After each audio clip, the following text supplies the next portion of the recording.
Aku pun berkenalan dengan pria itu, namanya Andi, persis seperti nama anak kecil yang ketemu dalam mimpiku tadi. Dan kami pun mengobrol tentang segala hal. Andi mulai terbawa pembicaraan. Begitu pula denganku, kami saling berbagi pengalaman, berbagi cerita, dan juga berbagi alamat dan nomor telepon. Oh ya Tuan, maukah engkau kuceritakan sebuah kisah menarik saat aku berumur 10 tahun? Tanya Andi. Oh tentu saja, jawabku. Baik, akan kuceritakan. Andi pun bercerita tentang pengalamannya ketika ia berusia 10 tahun. Ketika itu ia tersesat di gerbong kereta dan tidur di bagasi barang, dan saat ditemukan dan dibawa oleh kondektur menemukan, yaitu adalah kondekturnya, dan menemui ibunya. Ia mendapati ibunya sedang asyik mengobrol dengan seorang pria yang tak ia kenal, dan ia pun akhirnya merasa cemburu karena belum lama ayahnya meninggal. Ia tak ingin punya ayah yang baru karena amat mencintai ayahnya. Andi menyuruh ibunya agar berhenti mengobrol dengan lelaki itu dan menyuruhnya pergi. Lalu sesudah lelaki itu pergi, kesal dan akhirnya pergi untuk pindah gerbong. Ketika ibunya telah pergi, lelaki yang semenjak tadi mengobrol dengan ibunya datang kembali dan menanyakan tentang keberadaan ibunya. Adi menjawab dengan nada ketus, "Mau apa kamu mencari-cari ibuku?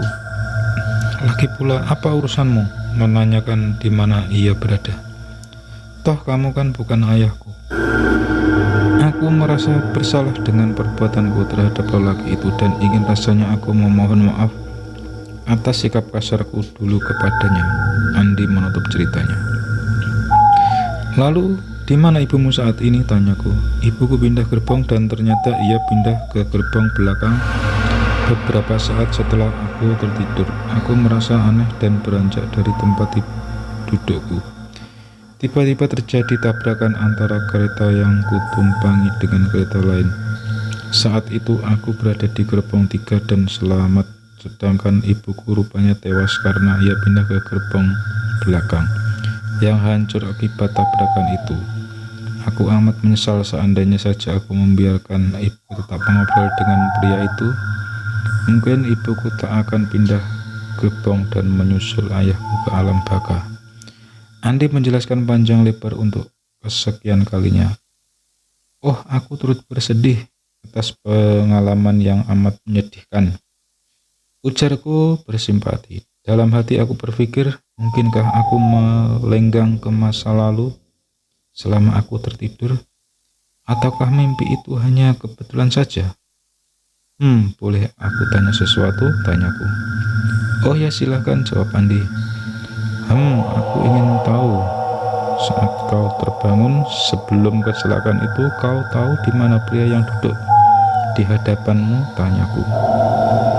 Kurasa ia pergi ke gerbong lain saat aku tertidur, dan jelas aku tidak menemukannya saat aku terbangun. 1001 tanda tanya mulai memusar di dadaku. Apakah benar pria yang ada di masa lalu itu adalah aku? Sesaat aku masih ingat senyuman nyonya yang tadi duduk di bangku nomor 13 dan mengobrol denganku. Sambil menunggu anaknya ditemukan, hatiku mulai gundah. Tak mungkin itu terjadi suatu kebetulan, tapi bagaimana bisa? Maaf Tuan, apakah kau suka berjalan-jalan dengan kereta? Andi tiba-tiba memotong lamunanku. Oh iya, tentu saja, jawabku gugup. Selama hidupku aku merasa dihantui perasaan bersalah terhadap pria yang kucaci maki 10 tahun lalu. Setiap aku berpergian naik kereta, aku selalu memesan bangku nomor 13, tepat di ibuku yang didudukinya dulu. Duduk sebelum ia pergi untuk selama-lamanya, dan aku juga selalu menceritakan kisah ini kepada setiap orang yang duduk di bangku nomor 12, 14, dan 15. Aku juga selalu berpesan kepada semua orang yang kuceritakan tentang kisah ini untuk menyampaikan permohonan maafku yang sebesar-besarnya untuk pria yang 10 tahun lalu kucaci maki. Ibu dan ayahku di sana pasti tidak suka memaafkanku jikalau permohonan maaf ini tak sampai kepada pria itu. Maukah Tuhan membantuku? Pinta Andi. Baiklah, aku akan membantumu, dan aku yakin pria itu pasti sudah memaafkanmu karena dulu umurnya kan masih 10 tahun, ujarku menghibur Andi. Saat itu pasti pria itu sudah berumur sekitar 40 tahun untuk saat ini. Dan mungkin dia sudah punya istri dan anak, ujar Andi. Kereta pun terus melaju hingga akhirnya tiba di kota Surabaya. Aku dan Andi pun turun dan di salah satu stasiun di kota pahlawan itu. Dari sana kami berpisah menuju ke tempat tujuan kami masing-masing. Walaupun kami sudah berpisah, masih saja aku berpikir serentetan peristiwa yang kutemui di kereta tadi. Semenjak saat itu, aku pun mulai berjanji aku tak akan banyak ngobrol selama perjalanan di dalam kereta.